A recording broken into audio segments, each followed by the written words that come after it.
Fiction and reality. New stories, new ideas. Little Beth Entertainment. Welcome to episode 106 of The Rocketry Show. And on this episode, we're going to be catching up with you, basically. We're going to talk a little bit about rocketry amongst ourselves. We'll crack open the mailbag and listen to messages and read your messages and answer them right here on the program. Stick around. Episode 106 happens right after this. First, shout out to some of our patrons. The Rocketry Show would like to thank the following patrons for their support: Todd West, Matt Tudor, Les Rayburn, Steven Spencer, Bill Cook, Jason Cook, Gary Rosenfield, Greg Ziegler, Toby Vanderbeek, Ken Blade, Eric Hamilton, John Beans, Scott Holla, Guy Wadsworth, Phil P., Tom Brum, Michael Moore, Stephen Ray, Amanda Ho, Steve Sainer, Mark, RailButtons.com, and Todd West. If you wish to show your support and become a patron of The Rocketry Show, just visit us at support.TheRocketryShow.com. Ignition sequence start. 6, 5, 4, 3, 2, 1, 0. All engine running. Welcome to The Rocketry Show. All right, lift off and the clock is started. Yes, sir. Reading loud and clear. A podcast that is all about advanced and high-power rocketry. Amateur-built rockets, starting at mid-power to higher-power versions. This program is hosted by the team who loves the smell of burning rocket propellant in the morning. Here are CG, Gheem, and model rocket guy, Jesse Yu. Welcome to The Rocketry Show at TheRocketryShow.com. I'm CG. I'm Gheem. And I'm model rocket guy, Jesse Yu. Yes, we are back for another fun-filled episode. And this time around, we're going to just catch up with you. We've got a lot of listener emails and a lot of great topics that were brought up. So we'll take our time and answer these and maybe slip in a few things that we're up to as well as individuals on the show. So, yes, how you guys doing? Doing good. All kinds of stuff going on. World's opening up a little bit. Yes. Yeah, here in Ohio, my age group opens up for eligibility tomorrow morning, the morning after we're recording this. So, I'm going to be on there bright and early. There you go. Hitting those sites. I got my second shot tomorrow, actually. That's right, because you're working with the children's. I am. So that'll be all good. Yeah, once you get that shot in there, it's like, yes, freedom. Mm-hmm. Right? Soon, yeah. Yes, very soon.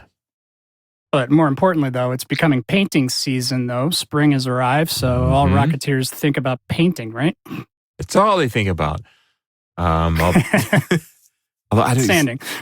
What do I have? It seems like I have something that's waiting to... Oh, yeah, I do. I do have parts of the upcoming rockets that'll be flying the new electronics on it. So the revamped version of Comanche, so that's got to be painted. And there's a new section of Ares that'll handle the new flight computer. That's got to get painted. So, yeah, I do have some things.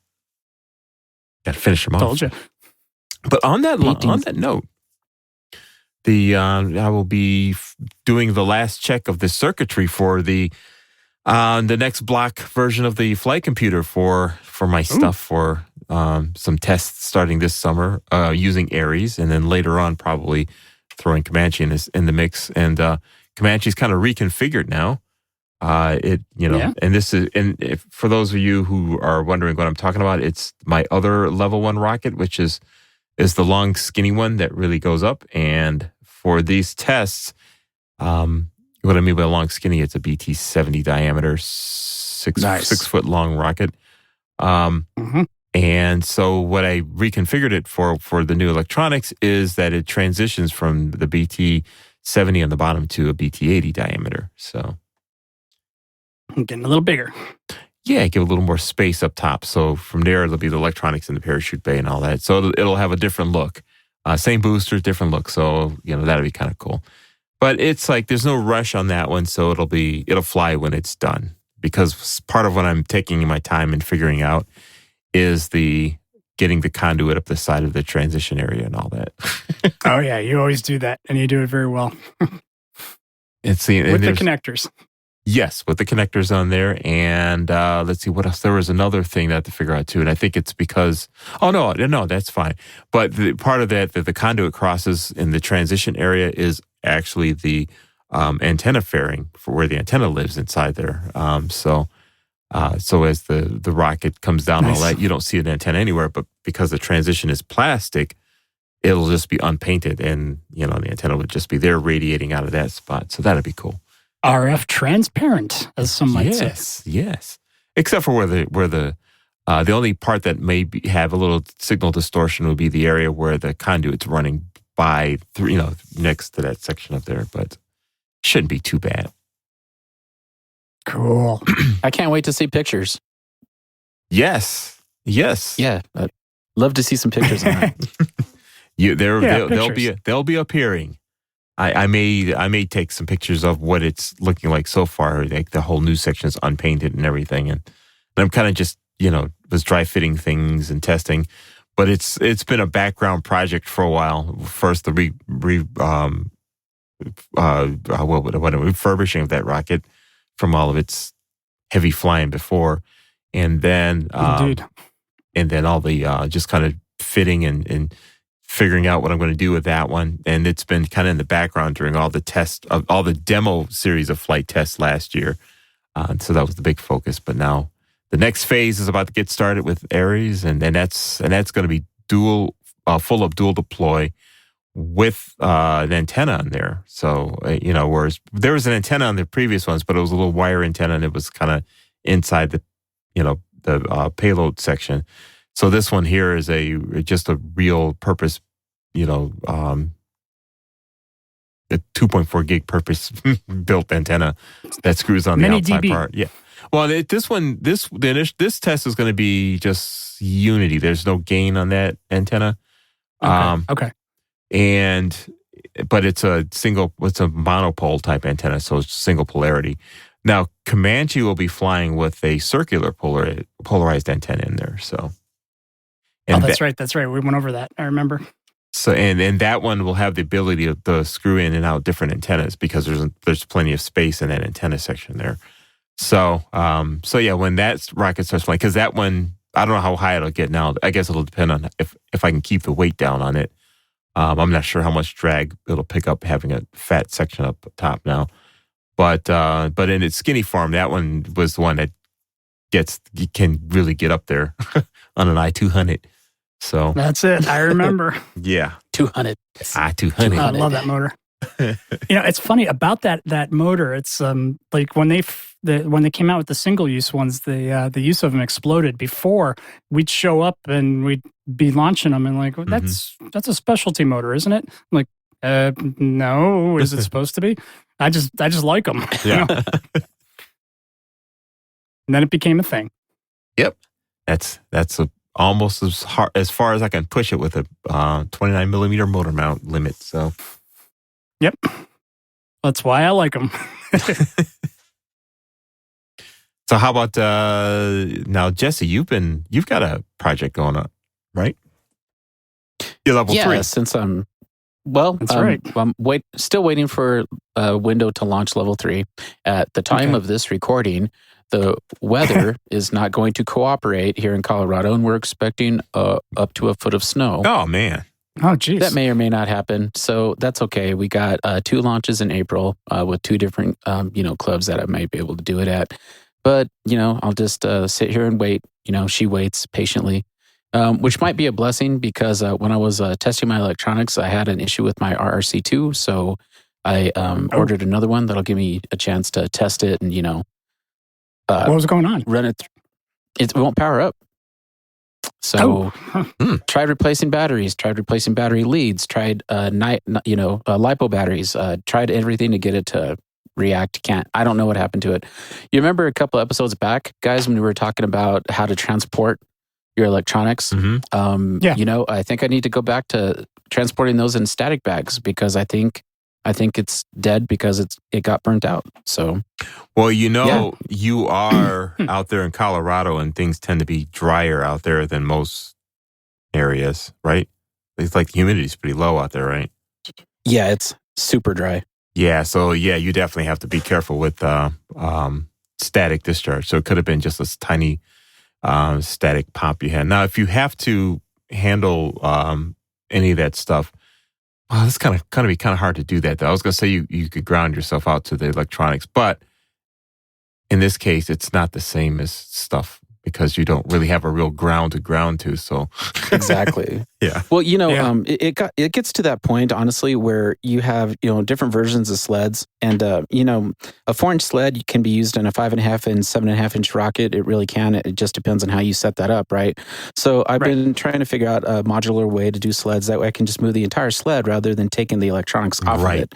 So I think that might have had something to do with it as well. Yes. And I had an extra RRC2 that is in a range box that I don't have that's with a friend of mine. So I don't have my spare. So, and my spare was tested and everything else, but that's okay. I got some RRC2Ls coming from MissileWorks. I should get those here pretty quick, and I'll give those a whirl, do some testing on it, do my vacuum tests like, I learned how to do, and then do some ejection charges. As long as that works, then we're good for flight, and I can get that thing up in the air. And, I got little things that I have to do. I was going to make it earn its decals since I made it earn its paint, and now, Time just said, go ahead and paint it. So I think Time is going to say, get your decals fixed and just make it look pretty, Yeah. I have pictures of this beast out there already. So, you guys can go to my personal Facebook page and see it, or I have it, in thousands of different places, or just Model Rocket Guy, Google search, and you'll see it. So that's there too. I'm excited. The nervousness is kind of fading away, and you already know the weekend before it's just going to ramp up and get me on the shoulders and be all, you got to do it now. It's the weather's calling your name, but just pray for my family. I got some issues, with my mom that I'm trying to deal with. She's not doing all that well. So, like I said, not being able to launch might be a blessing because I get to focus on her a little bit. So, that's what I'm doing. But let me get away from that for a second. What I've been doing, and if you look at any of my social media posts, I have a Mach 1 4-inch diameter alien interceptor that I'm putting together. Ooh, nice. I got one more set of fillets to do. And after I do that, I'm going to go ahead and sand it down and get it painted. And then that'll give me an opportunity to redo kind of a modular, electronic bay like I was talking about just a second ago, so that I can make that work among all my 4-inch diameter rockets. Because the setup that I currently have won't work with this one. So I'm going to make just a sled that I can just purposely move between all those 4-inch diameter rockets that I have, and, just be able to pop and fly, pop and fly. I know a lot of guys that do that. They save a lot of money, and everything's interchangeable. For sure. And then, of course, you could buy an altimeter for every rocket, right? But, I'm kind of like, if I can just move that sled, I'm not touching the devices themselves, causing a static discharge. You see what I'm saying? Mm-hmm. At least that's what I'm hoping. Yep. And at that point, I can just by moving that sled, I'll be able to, hopefully take 2 4-inch rockets out to a field and launch them both in a day. You never know. So no, it's definitely a good way to do it. Now, I like to do the opposite. I like to have dedicated bays and altimeters for rockets. Neither way is right or wrong. I do spend more money on that stuff than you would if you're doing a modular. So that's the one drawback. But the plus on the side for me is it's just convenient that the altimeter bay is always there. It's always housed. The battery's unplugged, of course. And so for me, that's what I do. But, I don't have... So charge your battery and go on with life. Yeah. I keep the batteries, and I use LiPos, so I'll cycle them through, and for my bigger ones, I'll use the lithium 9 volts, and I have a few of those in packages. So just for some reason, I still have it configured for the 9 volt, the high end ones. So and that's this whole discussion is getting to the heart of the real reason why I was developing my altimeter system. 1, because I can, and 2, because it's fun, but 3, because I want to have altimeters dedicated to each of the rockets, but I didn't necessarily want to have to spend all the money in doing that. No. So, and full circle.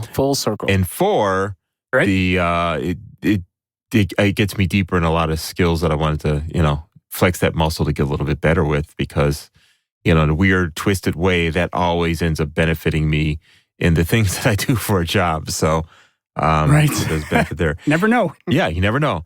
And which gets into another thing where, people have been hearing me talk about it, and I've been kind of treating it as the same way as building a rocket, really. So there's a lot of people wondering, well, when are you going to sell these things? And it was never really a thought early on. And for a good part of last year, I kind of teased out that whole line of thinking.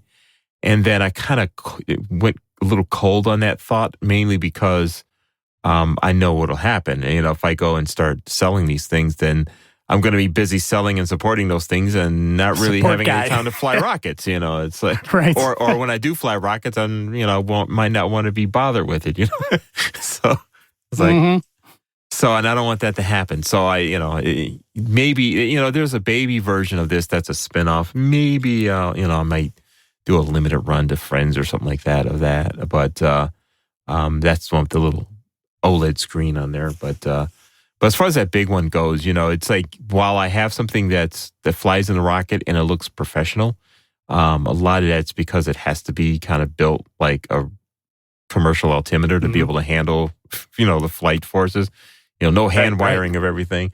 But the base station part of it is the one that's a big science experiment. It's like, it looks cool on the outside, but you open up on the inside, there's all these proto boards and everything in there. And to try to kind of squeeze that into a commercial product, it's like, my brain's kind of smoking. Because you've got you got wire connections going all over the place. Well, and there's a lot going on in that thing. It's got its own. It's got its own clock in there, real-time clock that syncs from the GPS on the rocket when you turn it on, and it's got SD card readers in there and a more powerful processor. It's got a screen to tell you what's going on and the ability to drive, an outboard computer with as a dumb terminal to give you all the data at one. There's a lot going on in that box, and just to try to make that into something commercial and to support it, that's a whole other thing. And it's like, It looks good on the outside, right? Right. Yeah. Well, in that, and if you make it a product, then that's real heavy lift support. Yeah. Seriously. So yes, I think it's like, I don't want to take the fun out of it, so it might just be my little thing there. I mean, well, this whole telemetry stuff definitely would be. And have you seen what Joe Barnard's been up to lately? A little bit. Because he gave me an idea. I know. He's starting to build on his level 3. Right. And he's doing some interesting flywheel type stuff. And he's also testing his next generation of computers as well. And he's looking for volunteers to have his project take a hitch along on the rocket. I think, and there was a mishap of some kind or another with, I forget the details now, where the initial set of electronics were destroyed, and he was kind of going through, finding all the parts pieces on it, so he can find the little the EERAM chip that or either that or it might be a fast RAM, I don't know which one, that held all the flight data, so he can see what went wrong, and he was picking around in the grass for it, and he found it, but he gave me an idea, and that one of the things that I'm wrestling with on my flight computer is getting to the point where the rocket is logging data as well, because I can log a lot more fine-grained, precise data from the rocket versus over the link, because I can't send that many points of data at once. That it's just the link doesn't run fast enough for that. I mean, it could, but then the range is less. The usable range becomes a lot less, so you have to run at a slower baud rate. So on the ground station, it's logging just enough data so, and you've seen my data where you can get a gist of what is going on in the event that you lose the electronics somehow. But the real challenge for me is figuring out, okay, what kind of a protocol do I use to, I can store it on my fast RAM chip that's on there, but getting it off that chip and onto a computer, that's the trick, And it's like, and that's a lot of, it could be done, but it's a lot of work. And it's like, man, is it really worth it? I mean, there's got to be a way around that. And Joe, looking at him pick through the pieces of his computer, gave me an idea. And what Joe does is he puts a SD RAM card on there. So his rocket will record everything into the fast RAM. And when the rocket is on the ground and it sees that it's not moving anymore, then it writes a file to the SD card. And, Oh, wow. And then what he is able to do is pull the SD card and plug it in and, and get the data and get his precise data without having to, I assume that he does that so he doesn't have to worry about coming up with all these crazy protocols to try to, Morse code that stuff down a USB cable into the computer. Yeah, and he's been doing that for a while because I have a Signal board, which is one of his first TVC flight computers, and it's got the card on there, and the data does get stored there. And for me, it's like once I saw that, I was like, of course, I already have the code that does that. The ground station does that. When it sees that the rocket's not moving, it's dumping it all on the SD card. And I pull the SD card and plug it in the computer. I was like, duh. Yeah. It's like I have the code to do that. Sometimes you just need another perspective to have somebody hit you over the head with an SD card. With a clue by 4. Oh, that's funny. So I do have my next in line already, and I should have done this one first. But so when I got this Alien Interceptor, within that same week, I got that Mac Performance 4-inch Scorpion, and that is the video that we just put on the Rocketry Show's YouTube page. Mm-hmm. So, I'm sorry, the unboxing video is what we just put on there. Right. And that Mac Performance kit is what I'm going to build next. Nice. And I'm excited. I wanted to do the fiberglass one because that's the first big fiberglass rocket that I ever built. I've built like 2 or 3 smaller ones already, but, this is a 4-inch and I was excited to try it. I'm going to do the Scorpion, which is the canvas phenolic. And it's pretty sturdy. To me, it kind of seems like it's fiberglass capable, but there are going to be some differences.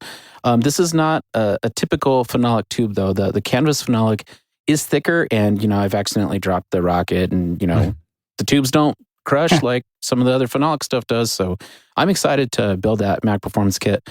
Plus, if you look at that unboxing video, I know you guys have. They include all the components for the hardware already assembled in a dry fit. Yeah. That's genius to me. Yes. I just, I like it. ship the stuff that way.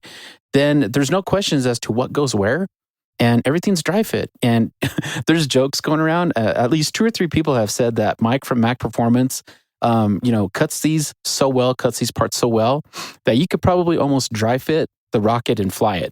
I mean, wow. For people to say that's pretty good stuff in my opinion. So I'm excited to mess with it. So that one's but definitely don't do next. it. Yeah. Come on. No. For all safety intents and purposes, we want to make sure that you use the proper adhesives. And I should point out that the Rocketry Show does have a YouTube channel. So we can, we'll put the link in the show notes, but I believe it's also on the website too. And we haven't really talked about it much because for the longest time, I didn't really have a lot of activity going on there. But I've started getting questions and comments from people from the YouTube channel, and I was kind of like, what? In fact, I think we have a couple now. And I went to the channel. I see that there's people listening to the audiograms of our show there more and more. And so that's when I was like, hey, Jesse, you made an unboxing video, right? Yeah, I was going to put that up there, but we really need to get up there now. People are watching this, using the channel. So there's a lot of things with the show on there. And if you've never been there, you'll see some videos that we shot from some of the on location shows we've done, where we took a moment and kind of did some video only things. So you'll see in there, interspersed between a lot of the audiograms, you'll see actual video stuff that we have up there. And oddly enough, the one video that's got the most views, so I know we're getting traffic passing by here, is I posted a video of the Perseverance rover landing, when that video just came out on, February 22nd or whatever.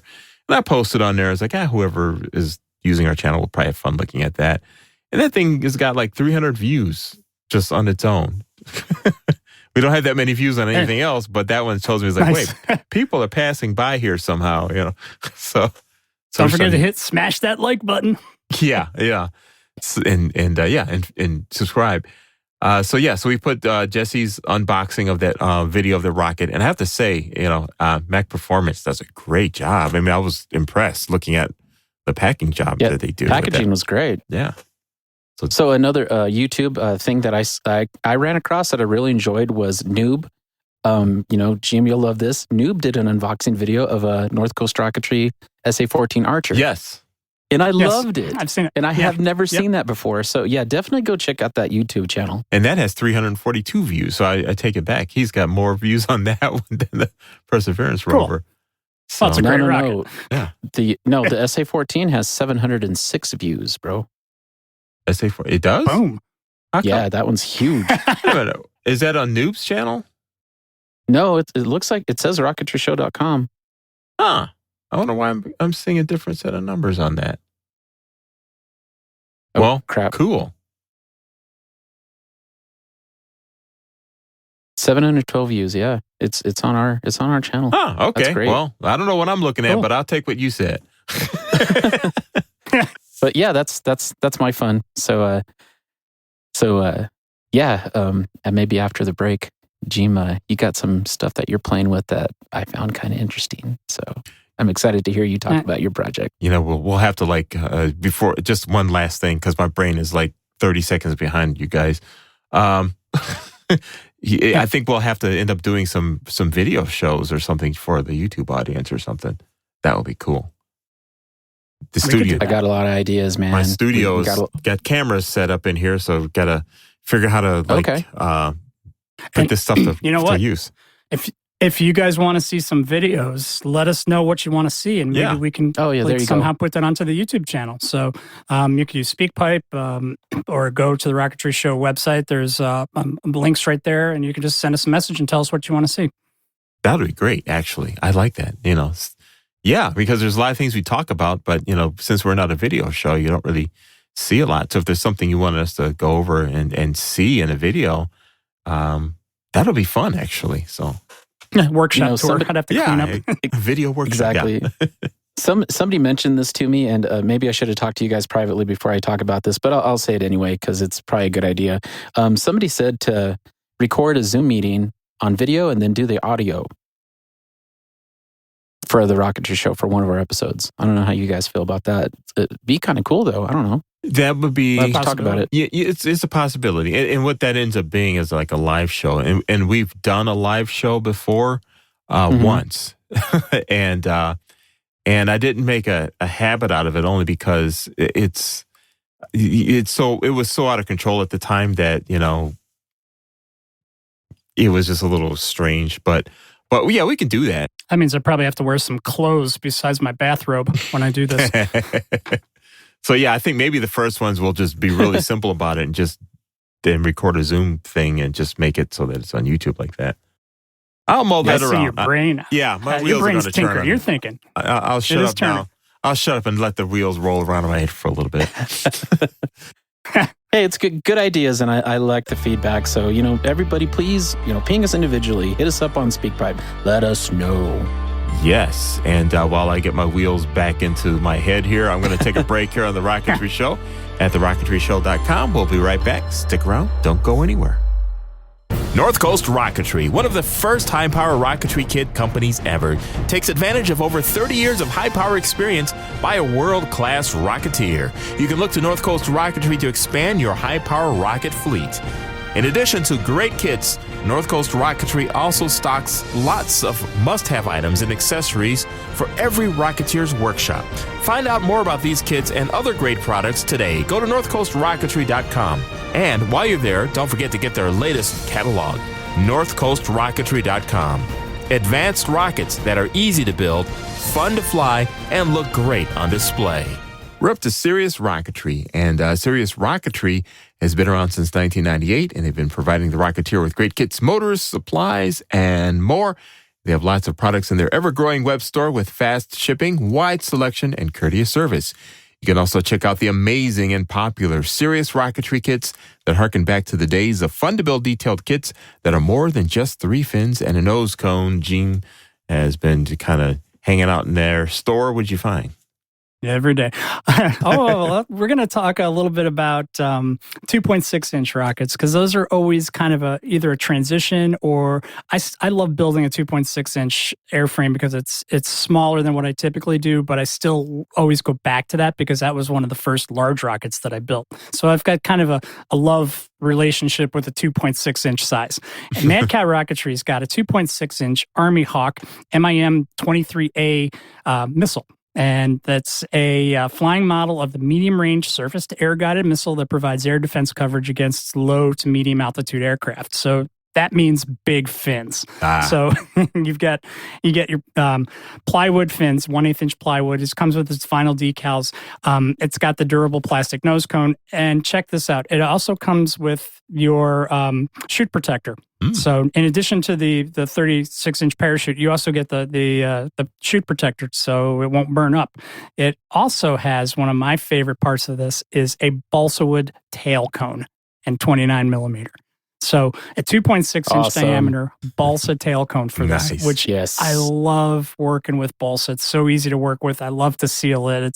It paints well. It's durable, and that whole thing. It comes with you get your Kevlar nylon shock cord, heavy duty body tube, laser cut plywood fins, chute protector, nose cone, balsa tail cone, and you get a nice cut vinyl decal that says U.S. Army on it, so you can paint it up and make it look like a missile. It's 36 inches long, weighs about 26 ounces when it's done, give or take. 29 mil motor mount, 1/8 inch plywood fins. So they recommend G motors or F motors. They say that if you put a G80, you'll get over close to 1,200 feet on it. If you want to go with an F50, you'll hit about 700 or so. So good rocket, a lot of fun to play with. I'd probably beef it up a little bit and throw an H into it. Why not, right? So that is going at Serious Rocketry for $82.95. Get it now. Wow. And while you're busy getting it, you'll know the status of it always because Serious Rocketry's website features real-time stock tracking, which lets you order with confidence from their online store, no having to call or write to see if something is really in stock. And when you're ready to fly, Serious Rocketry has motors and hardware in stock from Estes through L-Tech, iPower, as well as popular electronics from Jolly Logic and more. Be sure to ask them about their club specials as well. Visit their websites today at SIRIUSrocketry.biz and .com. Serious Rocketry for the serious rocketeer. Lock Precision Rocketry manufactures a full line of high-quality precision fit components to meet your building, repairing, and customizing needs. Lock Precision believes in making rocket kits as light as possible while maintaining the strength required to fly with commercially available motors. Lock Precision offers a wide range of rocket kits from the 1-inch diameter Lock 1 series to high-power rockets reaching 7.6 inches in diameter. When you visit lockprecision.com, be sure to check out their Performance Series kits featuring such designs as the Black Brand 10, the Caliper ISP, and the 3.1-inch diameter Iris rocket. All of Lock Precision's performance kits comes with everything you need, including pre-slotted airframes, high-grade precision-cut plywood fins and components, as well as ripstop nylon parachutes, rugged shock cords, polypropylene nose cone, and instructions. The name Lock Precision has been synonymous with mid and high-power rocketry for over 30 years. Check out lockprecision.com to find out why. Lockprecision.com. Fly higher. Fly Lock. The Rocketry Show would like to thank the following patrons for their support. JohnRocket.com, Jason Rotney, Sean Falkingham, Joe S., Paul Olivieri, Sam Feinberg, Michael Aylward, Brian Schenkenberger, E. Hudnell, John Thompson, Mark McBride, Doug Wade, C. McCauley, Carl Hunting, the Piedmont Student Launch Team, Steve S., Chris Irving, Dave Simmons, SBRFusionRocket.biz, John Kusher, Christopher Short, Kelsey Black, Brian Renneker, and Jason Rotney. If you wish to show your support and become a patron of The Rocketry Show, just visit us at support.TheRocketryShow.com.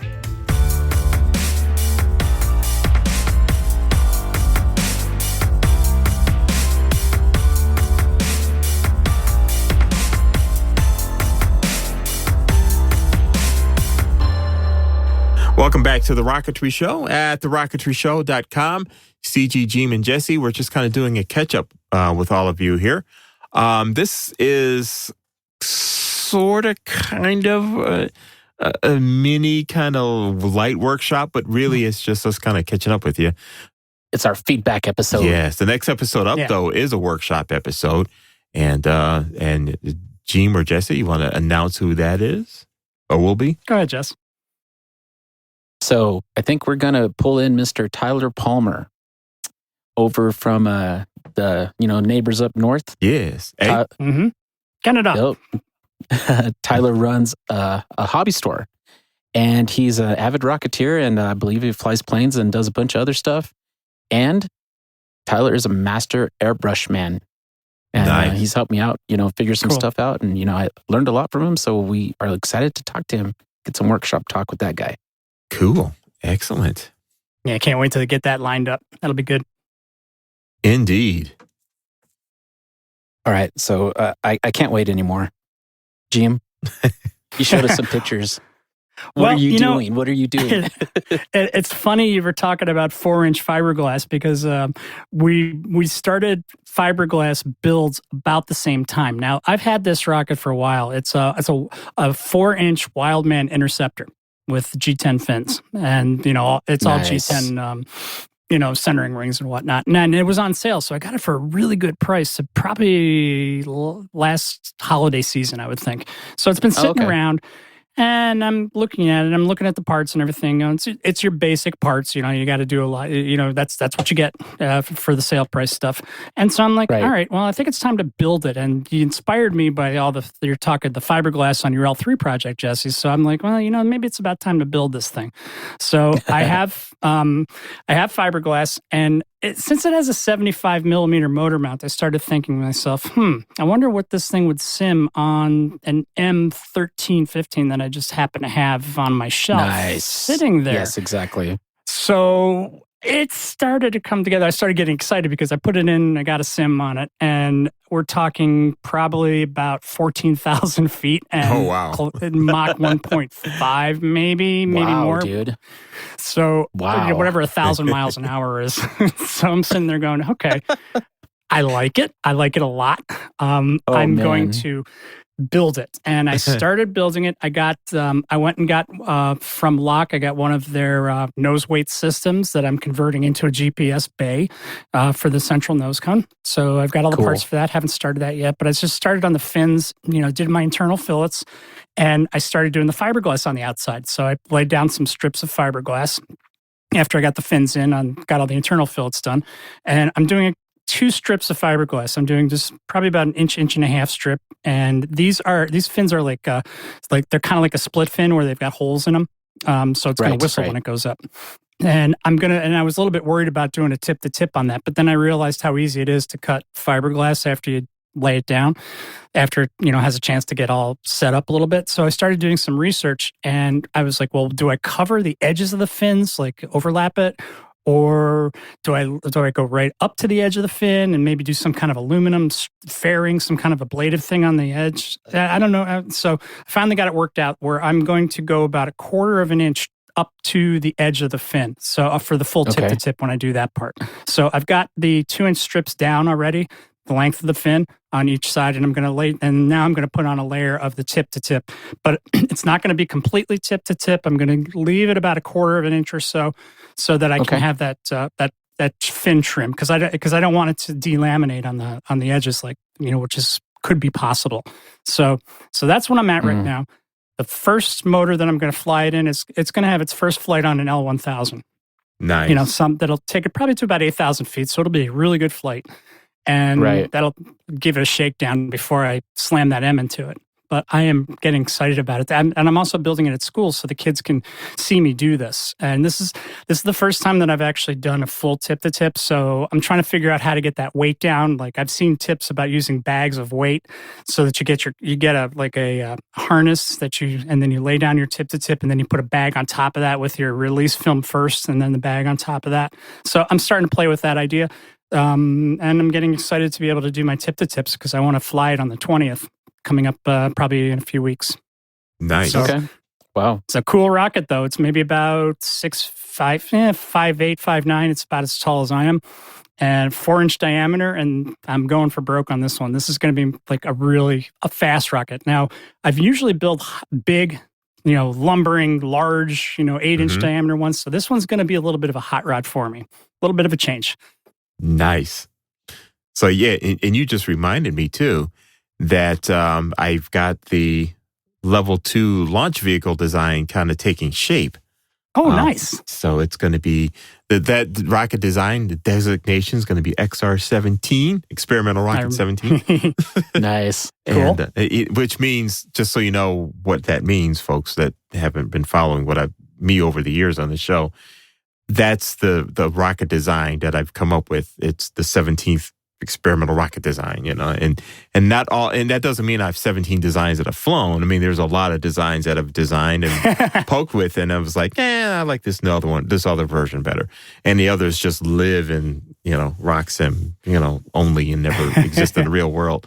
So yeah, this is the 17th. And as it just as a comparison, when I talk about Nezru and Ares, those are XR6, so it was like the 6th rocket design, and Come a long way, baby. Yeah, there's a lot in there, and so anyway, it's the project is going to be called Project Eagle. So cool, and I'll be working just like I did with the Project Perseus rockets, which is what Ares and Nezru are.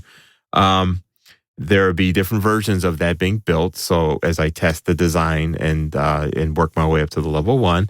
And so there will be some smaller versions of it, like a mid-power version, probably BT60 going back to, like I always do. Yep. Remembering that. You got a lot of form BT60 factor. lying around, don't you?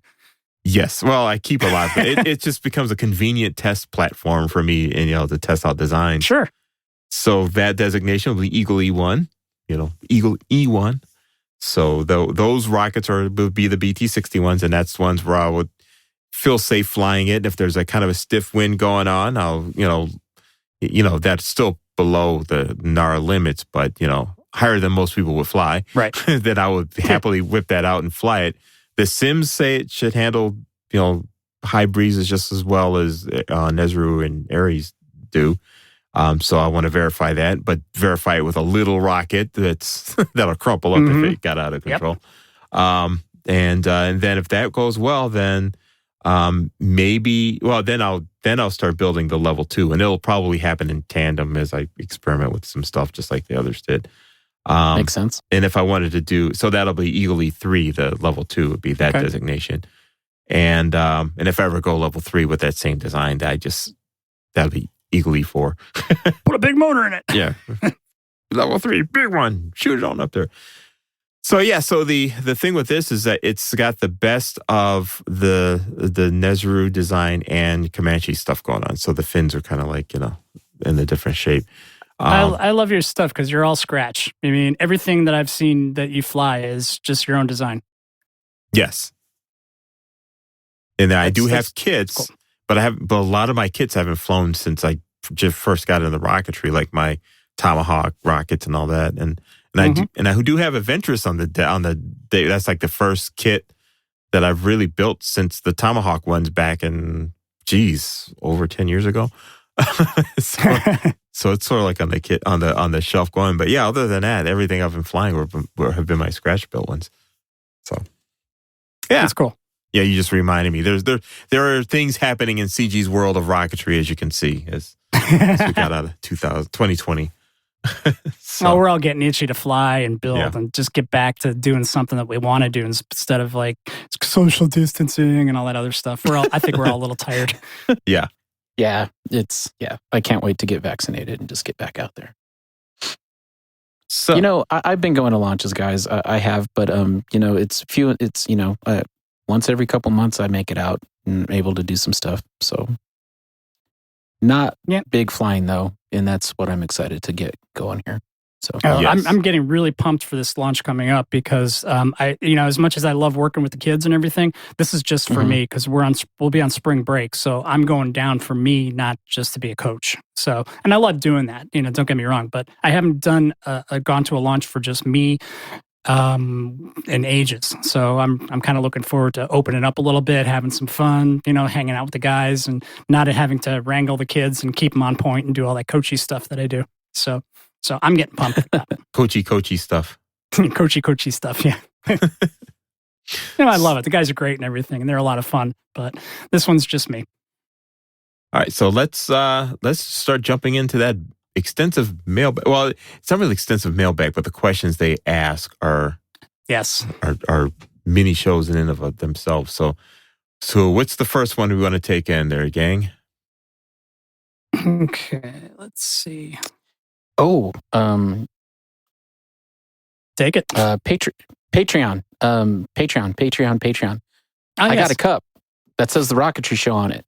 Yes. Awesome. And I'll take a picture and send it to you guys so you can see. Yes. But with a $25 pledge per month after your 3 months of having that, you automatically get sent, as long as your address is correct on your Patreon, you just make sure you guys have updated addresses. They will send you a cup with the Rocketry Show logo on there. Yes. Little swag. And then you can enjoy your favorite cup of tea or coffee or whatever. Or water. You know, if you're going to be lame, drink water. But yeah. Beverage of choice. Yes. Yeah. But I'm so happy to have a cup because every time I talk to you guys and you talk about T-shirts and everything else, I'm like, we need a cup. I got my cup. You guys can have your cup too. Yeah. And then I want to have my cup and drink from it. Yeah, exactly. Mm-hmm. That's very cool. And I still love my my Rocketry Show sweatshirt. Is so soft. Like it kind of tickles going on. It's so nice and fluffy. But I love it. I wear it like to launches and stuff just to show off a little bit. But it's kept me warm and it looks good at the same time. Where'd you get that again? That's TeePublic, right? That's from TeePublic. That's just our show store, essentially. And there's all kinds of things. We have a website for that. Yes, and you go to the Rocketry Show website or the Model Rocket Show website. And by the way, Daniel does have a new episode up there, so check out ModelRocketShow.com, the ModelRocketShow.com. Anyway, so either site, and we've got to figure out a way to make a bigger deal on it, but on the right-hand side, there's a little thing that says Show Swag. And you click on that and it takes you to a place where you can get some things with our logos on it. Now, here's a trick with TeePublic. Now, if there's something else that you want our logo on, and it's not something we have implicitly posted on our store page, you can pick just about anything you want in the store and find our logo and slap it on that item. So if you want a pullover or something like that with a Rocketry Show on it, you can pick that and find our logo and stick it under and design it however you want. And you still support the show, because if our logo gets used on anything that you put it on, we still get a kickback as if you bought a T-shirt from us. So that's something. So get creative, and if you do want to put your logo on something interesting, let us know. Send us a picture. We'd love to see it. And that also goes if you want to make different size stickers or whatever. You can see what sizes you can make and slap our logo on it. So. Awesome. The DIY swag shop. So, where do we want to jump with first here? So, you were talking about the YouTube channel a little bit ago, right? Yes. It looks like we got some listener feedback on our YouTube channel. We get quite a bit of listener feedback from you. Cool. Yes. Wow. Okay, so let's see here. Our Tim Van Milligan episode, which was our last episode, and that's episode number 105, got a comment here from Winston Smith. Said, speaking of klima, someone should make the regulatory effort to import and sell their inexpensive paper casing motors with a propellant with a higher ISP than BP, but lower than APCP. They're as cheap as Estes BP motors and have a beautiful translucent orange exhaust with visible shock mock diamonds. Oh, I'm sorry. With visible shock mock diamonds. With visible mock diamonds? Really? Wow. Wow. On a klima motor? Okay, so so if you remember listening to Tim's episode on 105, everyone, he was mentioning, we were talking about how he decides to get kits. And Klima does manufacture some rocket kits as well that aren't made here in the U.S. And, they do work with Tim over at Apogee. And he does carry at least one or two of their kits right now.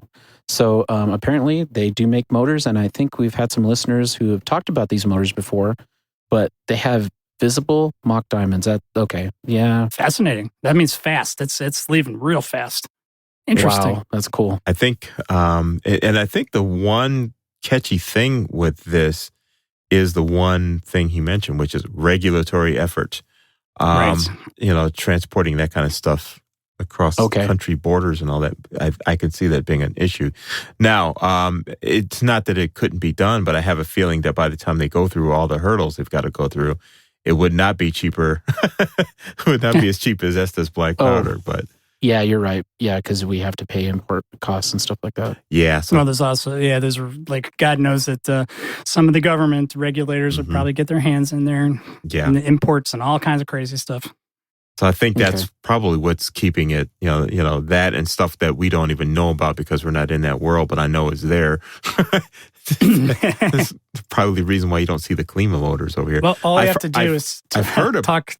I've heard about the black powder motors that's available in Europe and that our competitors sometimes have to contend with, because. Well, I know I've heard there's some like Polish motors too that are kind of like that. So.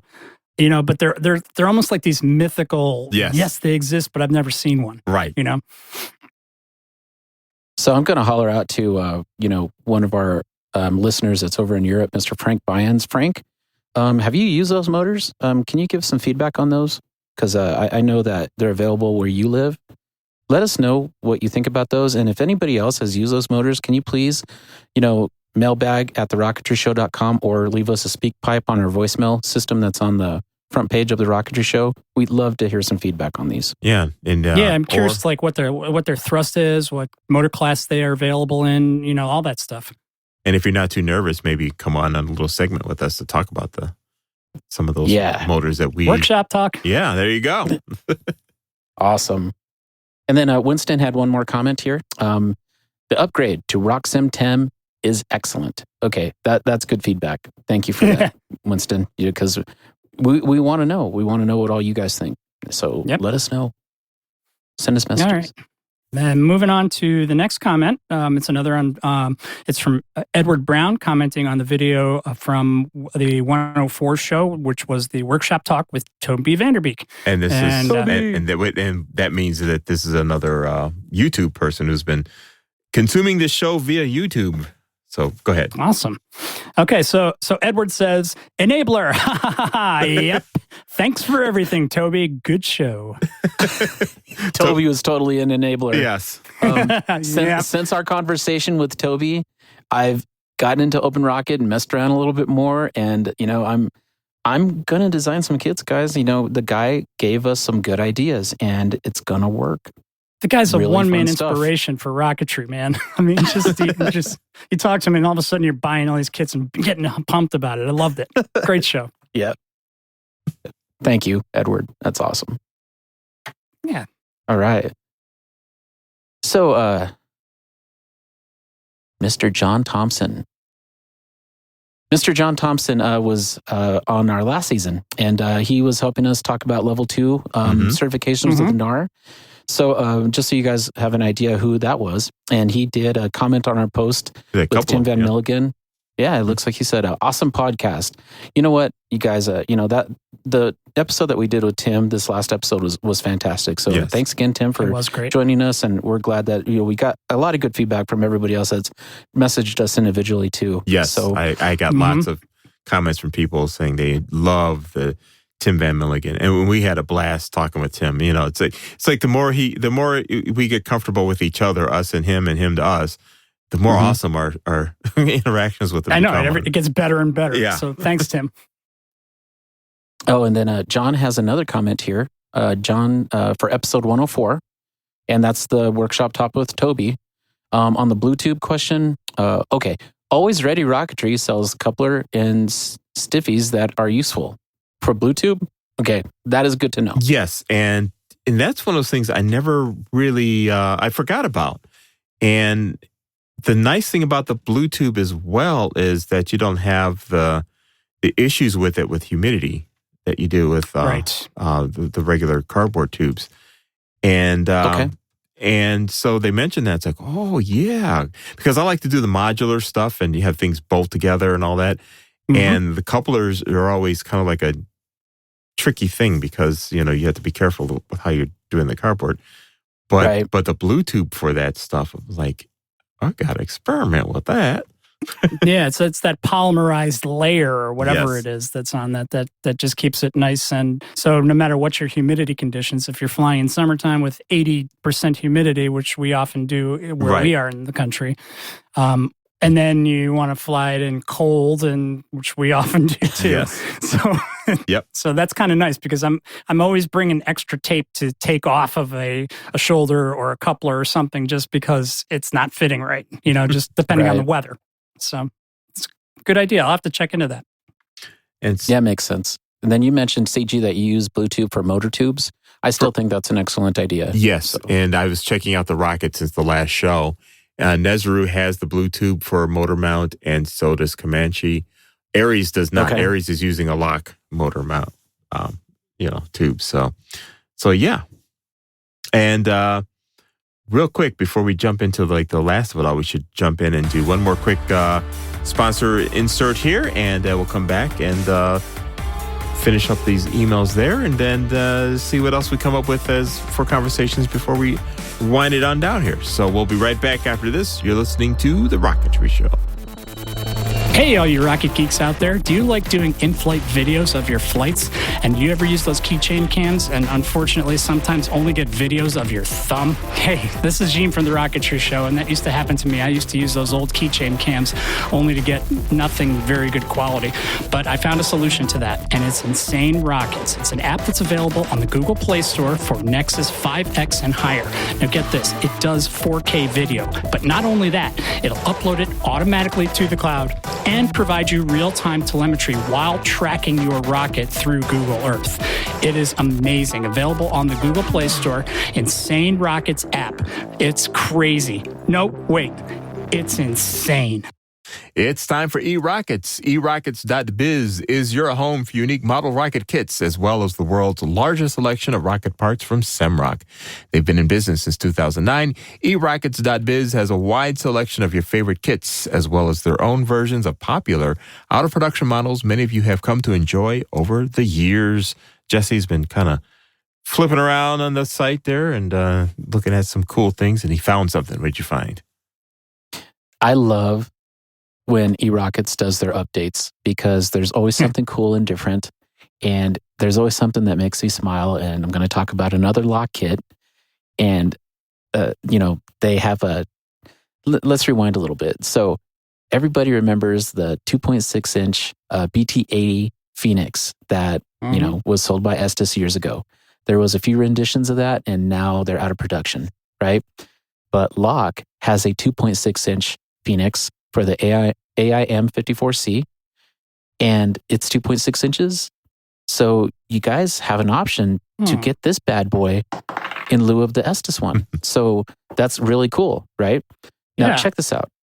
The Lock Precision version comes with a 4 by 18 millimeter motor cluster in a modular fin can.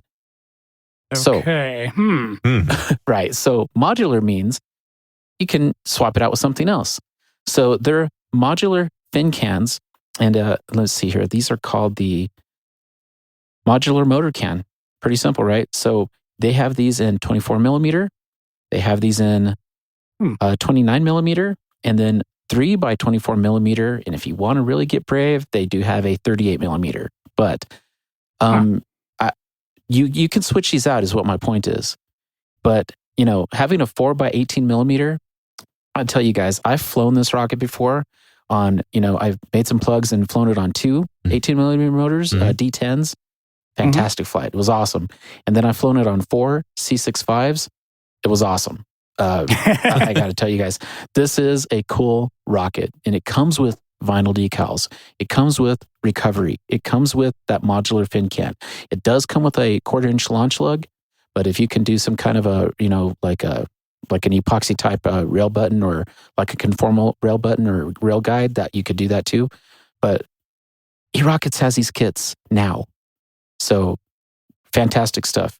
I highly recommend this, guys. And if you need parts for your own custom builds, that's not a problem. eRockets.biz also supplies the Semrock line of airframes, nose cones, centering rings, motor mounts, and so much more. And also, where I get my heavy-walled BT-80 and BT-70 airframes as well. And they work great for level 1 cardboard rockets. And so I use that a lot. So you can get that from eRockets as well. eRockets has more parts available than anyone else on Earth. Check out eRockets.biz today to learn more. eRockets.biz. If rocketry scares you, buy a train set. Going up in 5, 4, 3, 2, 1, liftoff. From Little Beth Media, a new podcast on model rocketry, with build techniques, model rocket history, interviews with industry insiders, stuff for beginners and longtime model rocketeers, everything from low to mid-power. The Model Rocket Show, with me, the Rocket Noob, at TheRocketryShow.com or anywhere you download podcasts. The Rocketry Show would like to thank the following patrons for their support: Timothy Mock, Conway Stevens, Jeff Curtis, Phil Bridges, Scott Masters, Roy Tyson, Rob Hoagie, R. Smith, Gary Dow, Jay Paulman, Don J., G. Schmierden, M. Erisman, Pierre Marlou, Jeff Curtis, Brian Lapato, Philip Calvin, Jay Bryan, Casey Anderson, Terry Dancer, Mark Essenwine, Jim Wilson, Jason O'Scally, and Scott Masters. If you wish to show your support and become a patron of The Rocketry Show, just visit us at support.TheRocketryShow.com.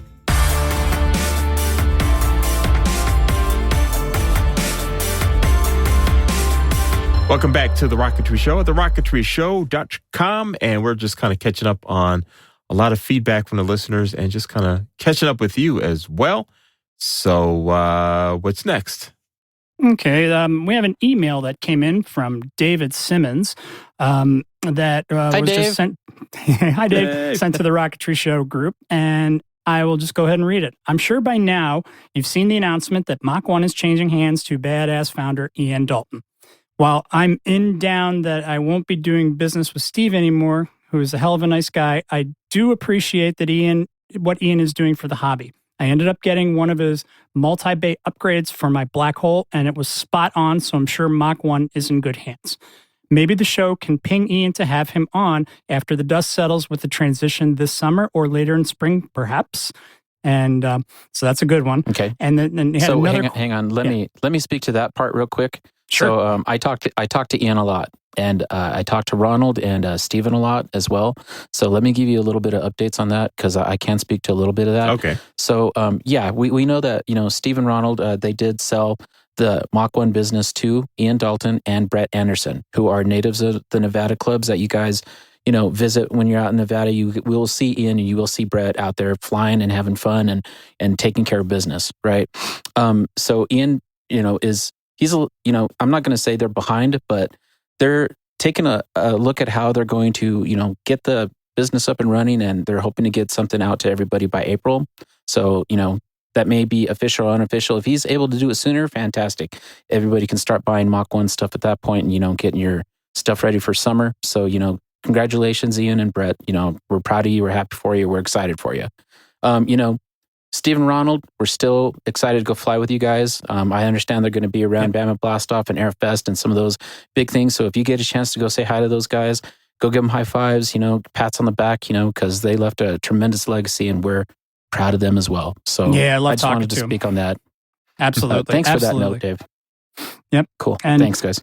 we'll finish it off from David. He's just got one more that came in an email. And speaking of the X15, hey, I'm speaking of the X15. Yeah, I love that. It's definitely on my wish list, my New Year's resolution. However, was able to finish the 4 or 5 rockets I have in various stages of completion before I buy anything else. Sound familiar? Including the Mach 1 Warhead and Black Hole, which are candidates for an L1 flight here in February. Nice. So, Okay. All right. so Let thank us you know for if you got sending your that stuff, L1. Dave. Yeah. Let us know if you got your L1. Yeah. Sorry. I keep talking over. That confounded Talking delay. Yep. Send us pictures and let us know how you did on the L1. So we're anxious to hear about it. So thank you, David, for sending that information in. And, there is a possibility that we will be talking to the new owners of what you spoke of. ... Yes. Yeah. We'll get them on. The new owners of Mach 1, Yes. Brad and Ian. We'll get them at some point. I'm excited for that. For sure. Hey, CG, do we have a speak pipe message? Yes, we do. And I will now go ahead and get that all set. We got something from good old Charlie on Harnett, who's one of our prolific speak pipe users outside of Absolutely. Captain Kirk. He's a good feedbacker. Yes, he is. So we will play his message right now. Hey guys, another great episode. Just great hearing from our vendors and good stuff all the way around. It makes my day go by so much faster considering I listen to them at work. Get paid to listen to talk about rockets. Isn't that great? Anyways, congratulations goes to Jesse and the Model Rocket guy and his new venture, and I wish nothing but the best to him. And glad to hear from Toby, and can't wait to try out some of those kits. I've seen them fly, and they seem like top quality stuff, so I'm going to have to get me one of those kits. Anyways, I have a couple questions regarding Open Rocket, both of them having to do with motors and delays and that such. When you sim in a rocket and you want to use a particular motor in that rocket, but you go to select the motor and it's not in Open Rocket, it's not in there.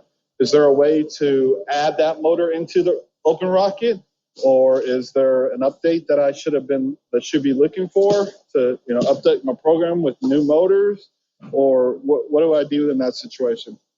And my second question is, when I sim a rocket and I put in a motor and it tells me my optimal delay is 6 seconds, but the motor only comes in 4, 7, and 10 seconds. And you cannot adjust the delay, with those Economax motors or even down to black powder motors. You can't adjust the delay. How far off of that optimal delay do you guys go? Is it 1 second? Is it 2 seconds? Obviously, you want to go longer than the optimal delay says because you don't want it popping too early. But where is that point of danger at? Is it, like I said, 1 or 2 seconds? What do you guys do? Again, another great show, and I can't wait for the next one. Thanks. Bye. You're welcome. So it sounds like 3 topics there. Let me speak to the first one. So congratulations to me. I think I might have mentioned to Charlie that I was going to start designing some kits and do some stuff. I haven't really done anything with that yet. So, just keep your eyes tuned. We'll talk about that if it ever winds up happening. I'm just having fun, after Toby's episode, designing stuff. And like I was telling you guys in that episode, I'm having a rekindling there with Open Rocket. And since I had to learn it profusely to, do my sims for my level 3, all these fin patterns and all this other stuff that I'm seeing, I'm like, ooh, you can change the shape here and, add a dimension here. You can move it, up and down. You can cue your fins to look any way possible. But one thing that I've had a problem with, and all you guys who have made your own designs, it's, fins are like breakfast cereal. Everybody has tried it and done it, and then everybody's tasted it. So I am really, really scared that I'm going to design a fin that looks like something that's out there already. That's easy to do. So, that's my biggest concern. But, Charlie might have mentioned that to you just, in passing, because I do talk to you a lot and I appreciate the conversations. But yeah, we'll figure stuff out as it goes. Now, as far as the second comment, I was investigating that because on Open Rocket, when you're trying to import motors, there is a way that you can do that if you download, I want to say the thrust curve file. And I did find a video on YouTube that has helped me out a lot. And where this became imperative for me was when I'm trying to sim the F67 motors that came out a couple of years back, single-use Fs. So those aren't part of the Open Rocket database that you install, after you get Java working and everything. So you have to import the thrust curve file to get that to work. I was able to do that successfully on my Mac. I don't remember how to do it off the top of my head, but if you like, I can try to supply the link and maybe we can put that in the show notes, CG. Yes. And see if maybe, that will help you guys out, because I did do it. It was successful. And on the NCR kits, the F67 will still push it, a good, 600 to 800 feet. So it's worth launching it in that, in my opinion. My Lance Delta has flown on an F67 and it did pretty well. And then, Gheem, can you help me talk about the delays? What do you guys recommend for delay parameters? Well, obviously, since we're talking Open Rocket, his first thing is to see, put in your stuff, put in the right weights for all your parts, because they're always going to be a little off, and try and get the best simulation you can. And then look and see what its flight time is. And then I do it in RockSim. all the time is that I look at that flight time and I look at the point of apogee. And then I gauge the delay from there. So obviously, you're absolutely right. You want to go longer as opposed to shorter. And depending on the altitude, because usually my stuff, I mean, I don't think I really fly below 1,000 feet pretty much for most of my stuff. So that gives you a lot of time. And, obviously you don't want it to like hit its terminal velocity when it's coming out because that's a one-way ticket to Zipperville, right? But, the speed of the rocket is most, so obviously as close to the top of the curve as possible. I don't have anything set in stone because it all depends on the design and the actual weight of the rocket as it's, as it gets finished. So I wouldn't go more than 2 seconds from optimal. That's just me. Because I've had some zippers early in my born again rocket days where I was still messing around with delays. So anything more than 2 seconds from apogee, even if you're just kicking out the drogue, which should come out at apogee anyway, and by that point you're using electronics. Anything more than 2 seconds, I'd be a little bit nervous about because that's time as the rocket's falling. It's picking up speed to get to its terminal velocity, and that's what you don't want. Understood. So, hopefully that helps. Cool, thank you. Yeah, thank you. That's always a hard question for me to answer, and you have more experience in that department. CG, you got any feedback on that? Just on delays. The same as Gheem. It's because I come at rocketry different, and I use RockSim different because everything I build is scratch. Mm-hmm. So I look at what the simulation is showing as far as apogee goes, and then I just kind of match the motor closest to that, and I've had good luck with that. I just say match the motor delay closest to that. But on the other side of that too is that I'm always doing electronic deployment at apogee as well. Correct. So my motors, I just put the maximum delay in it. I don't even bother to drill it down, and the electronics will hit it. And if it doesn't, then the motor would kick in. But my rockets are made to not, with anti-zippering kind of stuff going on, so that in the event that happens, I don't destroy it too bad. Though my level 1 rockets don't really, they take advantage of the anti-zippering stuff for the main chute, but not so much for apogee. So yeah, mainly, and that's because I usually don't have a parachute at apogee. I just let it tumble. So... So, yeah, and when I'm dual deploying, I will typically I will use the motor as like the Hail Mary charge. I call it, as a last resort thing. Yes, but okay. And in that case, if I shave it down at all, like CG was saying, it might be just a couple seconds. So at that point, whatever's going to happen is going to happen. If your electronics fail, then anything is better than nothing. And right. But I still know that there would be a zipper probably if I was using cardboard and that charge happened when it was a lot lower. Right. The zipper is the least you're concerned. The main was like, why the heck did it not work? Yeah. That's why I use dual electronics these days. Separate circuits, separate electronics. Yeah. Mm-hmm. So actually, that brings up a good point that I had to work out for myself, and I've been using this. So Charlie, let me explain this. My lock bullet is a 5x 38 millimeter cluster. So the first time I flew that was on a single-use J270 38 millimeter Aerotech motor. Yep, nice motor. That has a 14-second delay. And you have the option of putting black powder in that for your ejection charge.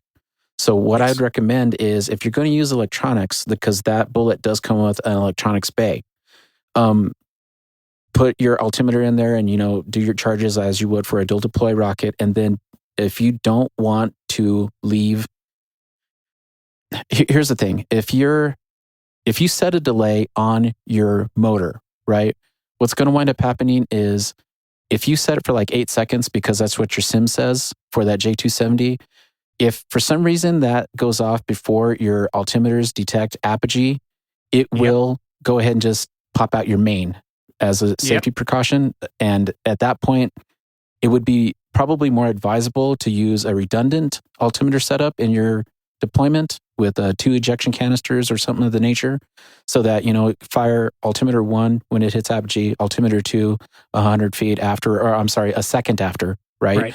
And then just let your entire 14-second delay in that motor burn out. That's what I'd recommend. What do you guys think? Gheem and CG. No, I'm thinking. Right. Yeah, I mean, I use, like I said, on my bigger projects, I've been going dual electronics ever since I got my level 2 on anything that's like, rule of thumb, anything 5.5-inch diameter or higher, just because it's bigger Right. and I want to be ultra safe with it. If something bad happens, God forbid. So at that point, there are times that I've actually like just capped the top and not put any ejection charge in the motor at all. Which I mean, at that point, since I've got dual electronics, the odds of something happening are they're always going to be there. But I don't want that charge to go off at all. And if it's going to be at 14 seconds, it's only going to be a couple 100 feet off the ground, so the chute wouldn't have time to inflate anyway. But Makes sense. most of the time, I would go full on 14-second delay. Probably there's a couple of rare occasions, like I said, where I would just cap it. But in a case like that, I would probably leave it in for the 14 seconds because you're right. You don't want that charge going off at all. You want it to be like, at the very last ditch, last thing. You don't want it. You want the electronics to do the work for you. And in the times that I use duals, I've had some things with like, separation early just because drag separation or whatever, but that's not having to do with any of the charges. So if you're going to do it, if you're going to like think about a delay, keep it long, like CG was saying. That's probably the best way to go because that gives you the extra redundancy and for safety. Right. So to rewind a little bit, like I was just talking about the F67 motors, those don't come without the option of having an injection charge, like it's already built into the motor. And, technically you're not supposed to tamper with any of that. So you're not supposed to remove the cap and all that. So in that case, it's going to be a little hard at that point.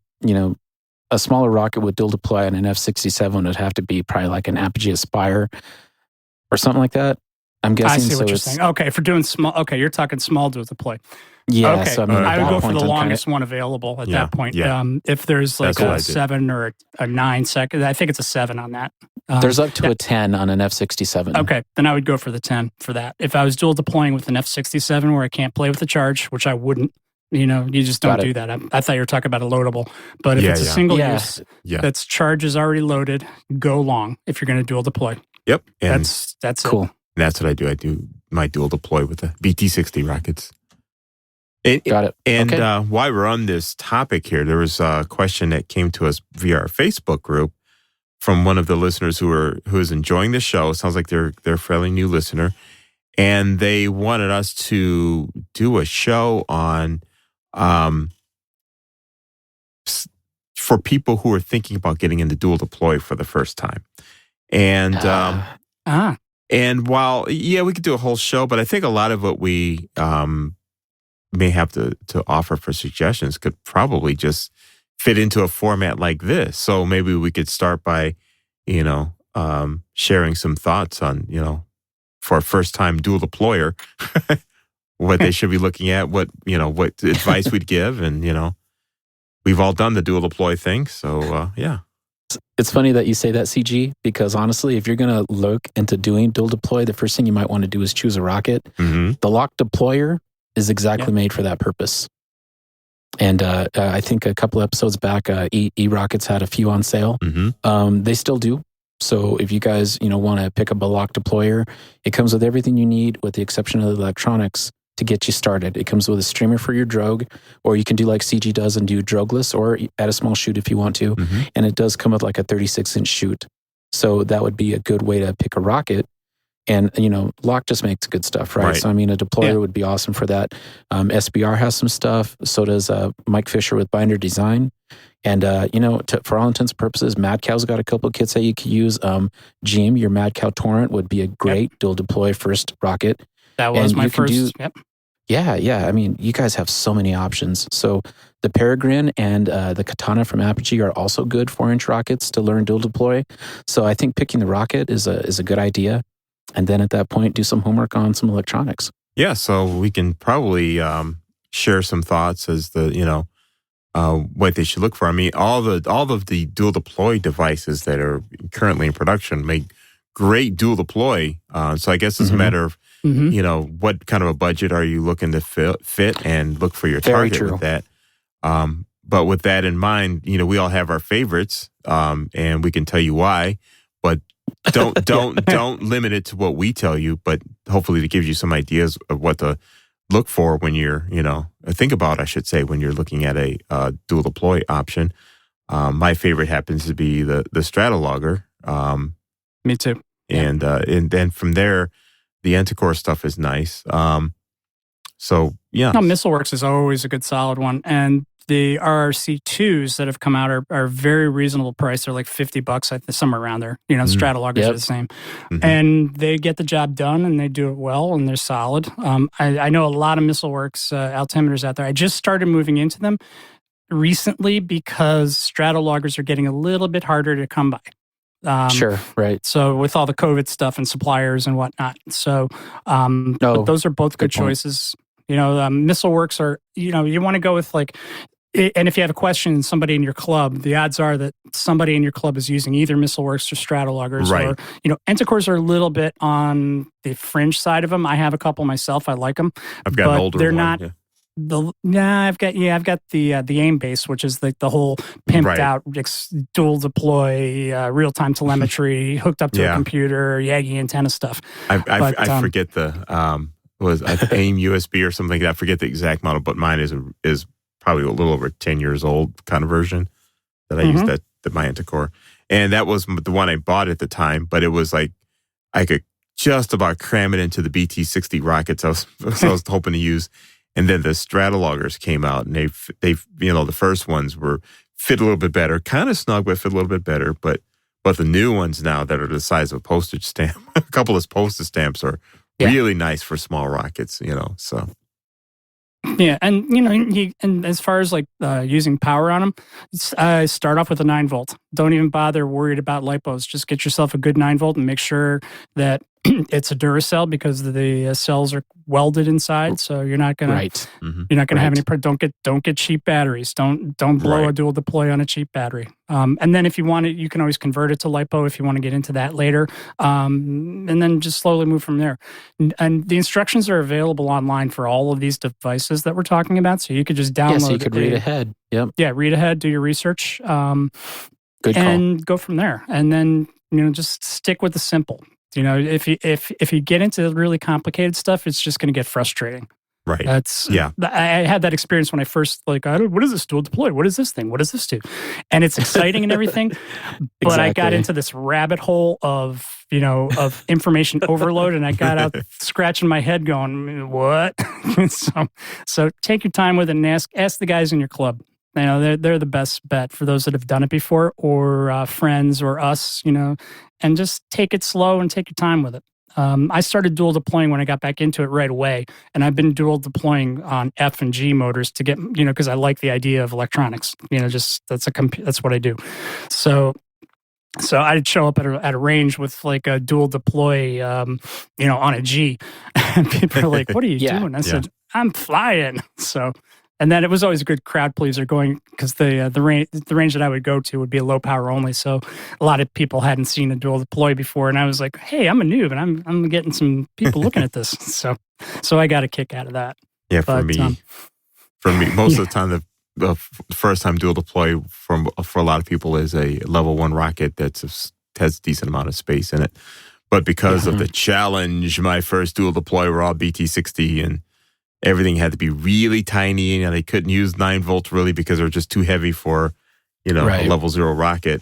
So, and they don't really fit when you got the sled in there too. Exactly. Space was an issue. Space is a big issue. Yeah. So the first batteries I was using were those round 12-volt batteries that you were using the car remotes. And, I would not recommend using those for rockets, by the way. Now? Because they work great in the summer, but if it's cold, even by a little bit, they just lose a lot of oomph, and they become very unreliable at setting off the initiators. And when you have your drogue event and your main event coming that quickly, you want that battery to be recovered fully, So from there, I went to the lipos, which, are nice, lightweight, and they can fit inside of a BT-60 airframe, but I also use them in the big rockets now too. So So yeah. So I would say if it's a first timer, definitely go for a kit like Jesse was saying, like that lock kit. Yep. It's all there for you. Deployer. Everything Yep. is there, and you get to see how to do it, how it works, and say, oh, that's why that's there. And then once you get it, then you can scratch build your own, whatever you want. I remember for the that. biggest question I had was how to turn the thing on. How do I do the switch? Yeah. The very first dual deploy, I'm like, well, because I've seen the external ones, I saw the internal ones, I saw guys at the club sticking a screwdriver into a hole and turning something, and all this. And I was like, I don't know, what am I going to do here? I ended up going with what I seemed to be the simplest, was just getting one of those voltage switches, that Apogee sells them, and they're cheap. Some people love them, some people not so much, but I use screw switches now, but they work and they're still good. So, and those are pretty cheap. I don't even, when I first started, all I did was shrink wrap them to the wires. I didn't even bother soldering them. I've changed a little bit since then, but but they worked. Yeah. Although for most people, I would recommend if you can solder them. Yeah, absolutely. It's kind of funny. It's kind of funny when I first got back into rocketry when I got back this third time, I would wonder what those guys were doing out in the far paths with step ladders. Yeah. You know what they're I'm looking saying? at a hole. Yeah, what are they doing? Oh, they're setting their altimeters. They're what? It's exactly avionics, it, baby. Yeah. Exactly. But now I get to be one of those guys, and it's fun. And I will need a ladder for this L3. I'm short. There you go. Don't forget the ladder. That could be a bad day. Right. All of our clubs have one, I think. You know what? Yeah, I'll just carry one in the truck. I got one that'll work. Good tips. You learn a lot of tips right. on the Rocketry Show. These guys have the experience. So, and it looks like we've got one more letter here, came in from our website. Okay. You want to take it, Go Jess? for it, CG. Oh, well, yeah. Where is it? It's the very last. It's Dan. Right below the Charlie Harnett one. Gotcha. Okay. All right. Thank you. So, message. Hi, guys. Love the show. Listen to every episode as soon as it comes out. So do we. Cool. Thank you. I'd like to get logo stickers for both shows, but I only see the option for a Model Rocket Show sticker. Is there an option to buy one for the Rocketry Show? Bonus points if you offer 2-inch size stickers. I like to slap them on my range box. Stickers, man. That's how do we get stickers, CG? On the lowest level, for the Rocketry Show, the lowest level support on Patreon, if you stick with that for at least 3 months, you should get a sticker from the Rocketry Show in the mail to you. So that's one way to do it. You can roll I think I mentioned before, you can roll your own with the TeePublic with that show swag link that's on the website. Got it. And slap our logo on your own sticker if you want to do that way as well.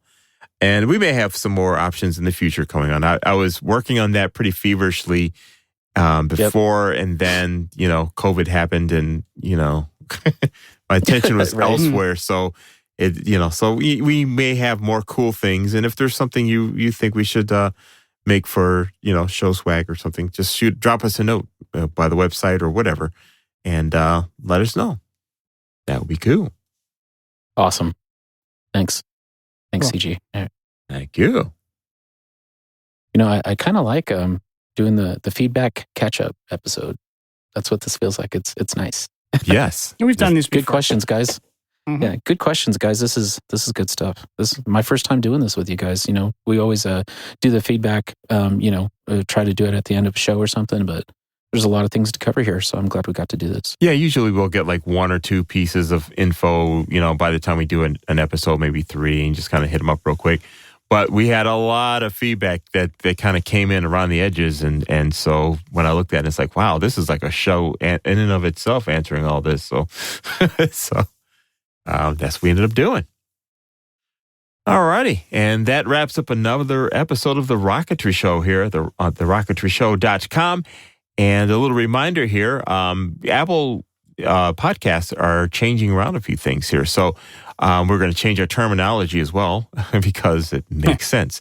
So what Apple is doing now to have our show automatically download onto your Apple Podcasts app, you'll have to follow the show now, not subscribe. They've changed the naming of that because so many other companies are doing what they call podcasts, but it's really not podcasts. And that is when you get to things like those Spotify exclusive shows or whatever, where you have to pay money and see, then they call that subscribe. So Apple was kind of like, we're gonna that implies there's money involved. So, and these aren't. So you follow the show on Apple Podcasts, and then that automatically downloads, and that way people know that this isn't like a money subscription thing.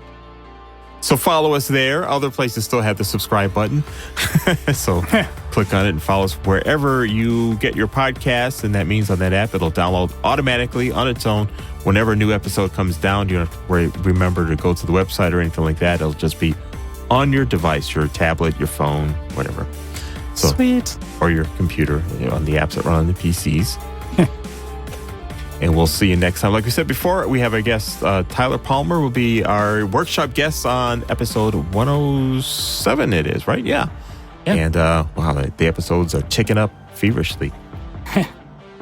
And with the vaccines going out there, we're hoping to be able to get out in the field and finally get back to doing some shows on location. We got some pretty cool equipment that's been just sitting there waiting to be used, so I can't wait for that.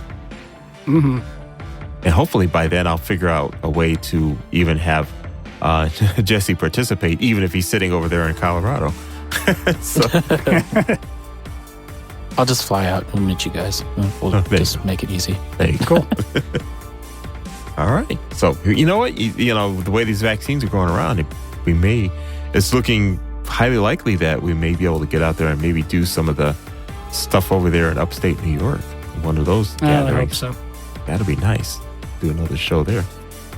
I'd love to do that. So that's, let me know. All righty, we'll do.